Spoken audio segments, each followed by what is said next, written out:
وہاں ارشاد ہوتا ہے وَسَارِعُوا إِلَىٰ مَغْفِرَةٍ مِّن رَبِّكُمْ، اے مسلمانوں دوڑ لگا دو اور آگے سے آگے نکلنے کی کوشش کرو۔ مسارعت کے معنی ہوں گے تیز دوڑنے میں ایک دوسرے کے ساتھ مقابلہ کرتے ہوئے آگے نکلنے کی کوشش۔ سارعوا الی مغفرۃ من ربکم، اپنے رب کی مغفرت کی طرف دوڑو اور دوڑ میں مقابلہ کرو، ایک دوسرے سے آگے نکلنے کی کوشش کرو۔ وجنت، اور اس جنت کی طرف دوڑ لگاؤ، ارضها السماوات والارض، جس کا پھیلاؤ آسمانوں اور زمین جتنا ہے۔ اعدت للمتقین، وہ تیار کی گئی ہے، سجائی گئی ہے، اسے پورے اہتمام کے ساتھ تیار کیا گیا ہے اہل تقویٰ کے لیے۔ ان اہل تقویٰ کی کچھ اوصاف کیا ہیں؟ الذین ينفقون فی السراء والضراء، وہ لوگ کہ جو خرچ کرتے ہیں مراد ہے اللہ کی راہ میں، اور اللہ کی راہ میں خرچ کرنے کی دو مدیں ہیں۔ اللہ کی رضا کے لیے اس کے بندوں میں سے جو محتاج ہوں، جن کو کوئی ضرورت لاحق ہو، ان کی مدد، یتیم ہوں، بیوائیں ہوں، مسکین ہوں، کوئی قرض تلے دب گئے ہوں، وہ سب کے سب اس میں آ جائے۔ لہذا دوسری مت کیا ہے؟ وہ ہے اللہ کے دین کے لیے خرچ کرنا، دین کی تعلیم و تعلم کا کوئی نظام بنانا، پھر یہ کہ دین کو دوسروں تک پہنچانا، اس کے لیے سارے ذرائع جو بھی کسی زمانے میں ابلاغ کے موجود ہوں ان سب کو استعمال کرنا، اس کے لیے خرچ درکار ہے۔ 12 میں اس عرض کر رہا تھا کہ یہ دو مدیں ہیں خرچ کرنے کی۔ الذین ينفقون فی السراء والضراء، مسرت کی حالت میں آدمی کے پاس کافی ہے، غنی ہے، تب خرچ کر رہا ہے تو ظاہر بات ہے اس حالت میں طبیعت پر اتنا بوجھ نہیں ہوتا خرچ کرنے میں، لیکن خود تنگی محسوس کر رہا ہو پھر خرچ کریں، یہ گویا کہ اس سے اگلا ایک قدم ہے۔ ضراء، تکلیف کے اندر بھی ہو تو خرچ کریں۔ والکاظمین الغیظ، اور وہ لوگ جو اپنے غصے کو پی جانے والے ہیں۔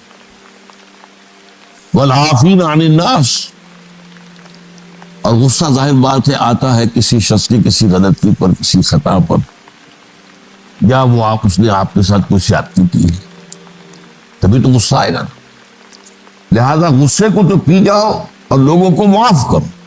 والعافین عن الناس، یہ دو کام در حقیقت ایک ہی کام کے دو رخ ہیں کہ غصہ آیا ہے تو اسے پی جاؤ، اور جس شخص نے بھی تم پر زیادتی کی ہے، تمہارے خیال میں زیادتی کی ہے، ہو سکتا ہے وہ اپنی جگہ پر صحیح ہو، لیکن یہ کہ بہرحال تمہیں غصہ آیا ہے، اس غصے کو پی جاؤ، اسے معاف کرو۔ واللہ یحب المحسنین، اور ظاہر بات ہے کہ اللہ تعالیٰ کو تو ایسے محسنین ہی پسند ہے۔ اب یہاں بھی نوٹ کر لیجئے وہی درجہ احسان جو ہم پڑھ چکے ہیں بڑی تفصیل سے، حدیث جبرائیل کے حوالے سے گفتگو شروع ہوئی تھی، بعد میں پھر بھی مختلف مواقع پر گفتگو آتی رہی، اور اگلی حدیث میں پھر آ رہی ہے۔ احسان کسے کہتے ہیں؟ تو اللہ تعالیٰ کو ایسے محسن جو اپنے اس دین کو خوبصورت بنا دے، دین ان کا جو ہے اور دینی زندگی ان کی جو ہے وہ دل کو لبھانے والی ہو، وہ لوگوں کو پسند آنے والی، بلکہ یہ کہ اس کے اندر جو ہے وہ حسن جو ہے دل آویزی پیدا ہو جائے۔ تو اس آیت کے حوالے سے میں آج پھر حدیث آپ کو سنا رہا ہوں۔ اس کے راوی حضرت ابو ہریرہ ہے رضی اللہ تعالی عنہ، انہوں نے ذکر کیا ہے اور اس کی روایت بھی ہے امام بخاری نے کی ہے رحمہ اللہ، ان رجلا قال للنبی صلی اللہ علیہ وسلم، ایک شخص نے حضور صلی اللہ علیہ وسلم سے عرض کیا، اوصنی، حضور مجھے کچھ وصیت فرمائیے۔ اوصا یوسی ایسان، وصیت کرنا، وصا یوصی توصیتن، جس کے معنی بھی وہی ہے۔ وصائی وصی کے معنی ہو جائیں گے تدریجاً مسلسل نصیحت کرتے رہنا، نصیحت کرتے رہنا۔ اور ایک ہے، ایک مرتبہ آپ نے ایک بات کہہ دی، اوصی نے مجھے وصیت فرمائی، مجھے نصیحت فرمائی، قال لا تغضب، آپ نے ایک ہی بات فرمائی، غصہ نہ کیا تھا، مغلوب الغضب نہ ہو جایا کہ غصہ آئے اور تم پر چھا جائے، تمہارے اوپر اپنا غلبہ تھا۔ فردد مرارا، اب اس شخص کے دل میں شاید کوئی اور بات تھی، اس نے پھر پوچھا اوصینی حضور، بس کیجیے وصیت۔ آپ نے پھر فرمایا لا تغضب، پھر پوچھا، وہ تکرار کرتا رہا اور حضور نے بھی ہر مرتبہ وہی بات۔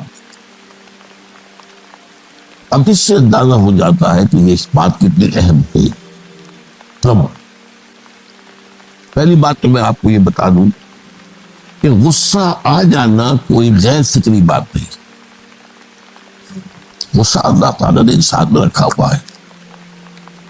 البتہ غصے کے اعتبار سے حضرت حسن، غالباً حسن بصری رحمہ اللہ، ان کا ایک قول بڑا حکیمانہ ہے، بہت حکیمانہ۔ وہ فرماتے ہیں کہ ایک انسان تو وہ ہوتا ہے جو پورا انسان ہوتا ہے، مکمل انسان، ایک ہوتا ہے نصف رجل، آدھا انسان، وہ انسانیت کے معیار پر پورا نہیں اترتا، ہاں نصف تک آ جاتا۔ اور ایک انسان ہوتا ہے لیس برجل، وہ انسان ہوتا ہے، وہ حیوان ہوتا ہے۔ پورا انسان وہ ہے جسے غصہ دیر میں آئے اور جلدی رفع ہو جائے، اور آدھا انسان وہ ہے جسے غصہ جلدی آئے لیکن جلدی رفع بھی ہو جائے،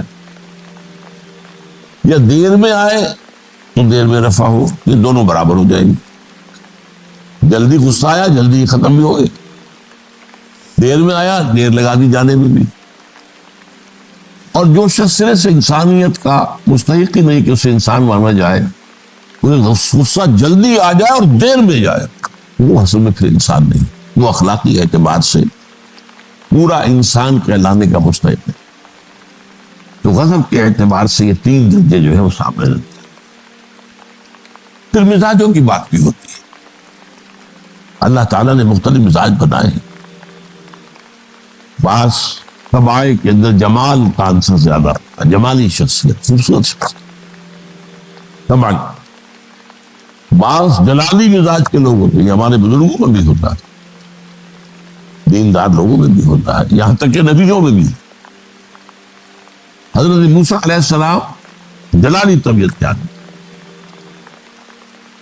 آپ کو معلوم ہے جو واقعات ہمارے سامنے ہیں جو قرآن میں، ایک قبطی کا اور ایک اسرائیلی کا جھگڑا ہو رہا تھا، اس اسرائیلی نے مدد مانگی تو حضرت موسیٰ نے ایک مکہ لگایا ہے اس قبطی کو اور اس کی جان نکال دی۔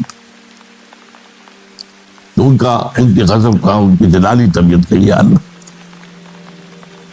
اور اس کا سب سے بڑا نقصہ جو قرآن مجید میں آتا ہے کہ جب اللہ تعالیٰ نے جب ہجرت ہو گئی اور مصر سے حضرت موسیٰ علیہ السلام اپنی قوم کو لے کر، بنی اسرائیل کو لے کر نکل آئے، دریا یا سمندر بھی اللہ نے پار کرا دیا، سمندر کو یا دریا کو پھاڑ کر، اس کے بعد وہ مرحلہ آیا کہ انہیں اب شریعت دی جائے، اس لیے کہ اصل میں ہجرت کے بعد پھر شریعت آتی ہے۔ ہجرت سے پہلے کا وقت جو ہے وہ تو ایک کشاکش کے اندر گزرتا ہے، جیسے کہ 12 برس حضور کے بچے میں ہے، ایک کشاکش ہے جسے ہم عام طور پر کشمکش کہہ دیتے ہیں، ایک سٹرگل ہے، اس میں مصیبتیں ہیں، تکلیفیں ہیں، مارے کھائی جا رہی ہیں وغیرہ وغیرہ۔ تو ابھی کسی تفصیلی شریعت کے لیے جانے کا موقع نہیں تھا۔ نماز بھی جا کر 5 وقتہ جو ہے وہ سن 1190 میں فرض ہوئی ہے، یعنی آپ سمجھئے کہ ہجرت سے 1-1.5 سال پہلے۔ اس کے علاوہ زکوٰۃ کا کوئی نظام ابھی باقاعدہ کہ یہ اتنے میں سے اتنا کوئی نہیں۔ ہاں عام طور پر لفظ زکوٰۃ استعمال ہوا ہے، اپنے مال کو پاک کرو، پاک کرتے رہا کرو، مال میں سے صدقہ خیرات نکالتے رہا کرو، اس سے وہ مال پاک نکلتا۔ تو اسی طریقے سے وہ ہجرت آئی حضور پر، ہجرت کے بعد شریعت نازل ہوئی مدینہ منورہ میں، اور دورہ ترجمہ قرآن میں یہ بات واضح میں کر دیا کرتا ہوں کہ اس شریعت کا بلو پرنٹ جو ہے، یہ لفظ آپ میں سے بہت سے حضرات جانتے ہوں گے، کوئی عمارت بنانی ہو تو اس کا جو نقشہ بنتا ہے پہلا وہ ایک نیلے کاغذ پر بنتا ہے، بلو پرنٹ۔ تو بلو پرنٹ جو ہے اس شریعت محمدی علیہ صاحب الصلاۃ والسلام کا، وہ سورہ بقرہ میں تیار۔ پھر اس میں جو تفاصیل کے اور پورے جو خد و خال آئے ہیں وہ پھر سورہ نساء اور سورہ مائدہ اس کی تکمیل کی شروع۔ بہرحال جب حضرت موسیٰ کو اب اللہ تعالیٰ نے طلب کیا 40 دن کے لیے کوہ طور پر، اس کو ہم چلا بھی کہہ سکتے ہیں، 40 روز کی اللہ تعالیٰ نے ان سے ریاضت کروائی، مشقت، روزہ اور یہ کہ عبادت اور ذکر الہی۔ اس کے بعد انہیں اللہ نے تورات عطا فرما دی۔ اس میں آپ کو یاد آ جانا چاہیے حضور سے بھی قرآن مجید کے نزول سے قبل اسی طرح کا معاملہ غار حرا میں آپ کی جو خلوت گزینی ہوتی تھی، اور وہاں پر جو بھی آپ اب کیا عبادات کرتے تھے یہ ہمیں معلوم نہیں، لیکن یہ ہے کہ عام طور پر جو محدثین نے کہا ہے کان صفت تعبدہ فی غار حرا التفکر والاعتبار، غور و فکر کرتے تھے کہ یہ کائنات کیا ہے، کیا اس کا نظام ہے، یہ معاشرہ ہمارا کدھر جا رہا ہے، یہ خرابیاں کیوں بڑھ رہی ہیں، یہ کیوں انسان کا خون کرتا ہے، یہ کیا بات ہے، یہ کیا وجہ ہے کہ کچھ لوگ بھوکے مر رہے ہیں اور کچھ لوگ جو ہے ان کے پاس بہت دولت جمع ہو گئی۔ یہ غور و فکر جو ہے تو یہ آپ کا رہا ہے ہمارا، لیکن یہ کہ تخلیہ اور غار میں آپ کا قیام یہ اپنی جگہ پر سامنے۔